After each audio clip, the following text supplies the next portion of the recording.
Dear students, हमारी जो guidance and counselling की एक्टिविटीज़ होती रहती हैं उसमें हमारा एक बहुत ही इम्पॉर्टेंट टॉपिक है जो HIV एड्स से रिलेटेड है। तो आज हम इसके ऊपर थोड़ी रोशनी डालेंगे और थोड़ी इसके बारे में जानकारी जो है वो गैदर करेंगे। तो जो HIV एड्स हैं, HIV का फुल फॉर्म जो है ह्यूमन इम्यूनो डिफिशियंसी वायरस और एड्स का एक्वायर्ड इम्यूनो डिफिशियंसी सिंड्रोम। तो जो HIV एड्स है ये किसी भी ह्यूमन बीइंग की जो है इन्फेक्शन से लड़ने की एबिलिटी को कम कर देता है, ये इम्यून सिस्टम को वीक कर देता है। और साथ में ही इसका देखा गया है कि ये वायरस जो है ये सिर्फ ह्यूमन बींग्स को ही इन्फेक्ट करता है और जो HIV है ये हमारी बॉडी के T सेल्स को अटैक करता है और इसके साथ ही ये उनको इस्तेमाल करता है अपनी कॉपीज़ बनाने के लिए। उसमें देखा गया है आगे भी कि ये जो HIV है ये हमारी सेल्स को भी डिस्ट्रॉय कर देता है। तो इसके जो मोड्स ऑफ ट्रांसमिशन हैं, पहला इसका जो मोड ऑफ ट्रांसमिशन है HIV एड्स का, वो direct contact with infected blood. जो पर्सन जिसका ब्लड इन्फेक्टेड हो गया होगा HIV एड्स के वायरस के थ्रू, तो उसको ये जो है इन्फेक्टेड ब्लड से वो कैरी ऑन कर सकता है दूसरे को। उसके साथ जो दूसरा प्रोमिनेंट फैक्टर है वो है सेक्सुअल कंटैक्ट। साथ में कई बार देखा गया है कि जो HIV इन्फेक्टेड मदर्स हैं उनसे उनके इन्फेंट्स को भी ये ट्रांसमिट हो जाता है प्रेगनेंसी के दौरान या डिलीवरी के दौरान या ब्रेस्ट फीडिंग के दौरान।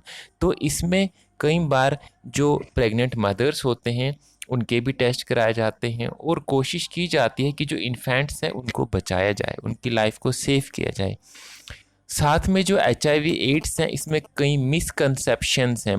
कुछ लोग मानते हैं कि ये कफिंग या स्नीजिंग से होता है, कुछ कहते हैं कि ये इंसेक्ट बाइट से भी हो सकता है, टचिंग हगिंग से हो सकता है, या दूसरे जो इन्फेक्टेड पर्सन है उनके साथ वाटर या फूड शेयर करने से हो सकता है, या किसिंग के थ्रू भी हो सकता है। लेकिन ये सारे मिसकंसेप्शंस हैं, इस तरह से HIV एड्स ट्रांसमिट नहीं होता। HIV एड्स में जो कुछ चीज़ें हमें ध्यान में रखनी है कि जो HIV एड्स इन्फेक्टेड पर्सन है उसको साइलेंट नहीं रहना है, उसको अपनी प्रॉब्लम जो है वो सामने लानी है ताकि उसका प्रॉपर ट्रीटमेंट हो सके। साथ में ही इसमें इग्नोरेंस जो है, जैसे जो कुछ मिसकंसेप्शंस हैं उसको दूर करने की ज़रूरत है। जो पेशेंट है उसको फियर करने की भी ज़रूरत नहीं है, क्योंकि जो एंटी HIV ड्रग्स हैं जो इसके थेरेपी में इस्तेमाल होते हैं उससे भी देखा गया है कि जो पेशेंट है वो एक अच्छी लंबी लाइफ जी सकता है। और कई बार माना जाता है कि जो HIV एड्स इन्फेक्टेड पर्सन है उनको जो है एक सोशल स्टिग्मा भी रहता है, तो इसको रिमूव करने की भी ज़रूरत है। इन लोगों के साथ जो है हम मानवता का व्यवहार करें, किसी तरह की कोई डिस्क्रिमिनेशन न करें, इनके ट्रीटमेंट में इनकी हेल्प करें ताकि ये भी एक नॉर्मल लाइफ जी सकें।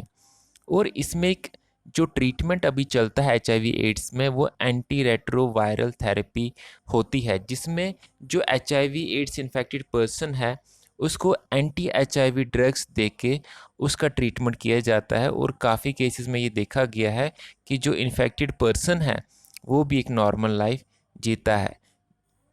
तो ये आज का हमारा टॉपिक था HIV एड्स से रिलेटेड। इसमें हमने कुछ छोटी बात की है लेकिन बहुत ही सिग्निफिकेंट बातें भी हमने इसमें की हैं, जिसमें मिसकंसेप्शंस का, ट्रांसमिशन का रोल है। तो ये जो इन्फॉर्मेशन है मुझे उम्मीद है आपके काम की है और आप इसको आगे भी जो हैं अपने जो आसपास के लोग हैं उनको ये फॉरवर्ड करेंगे। थैंक्स।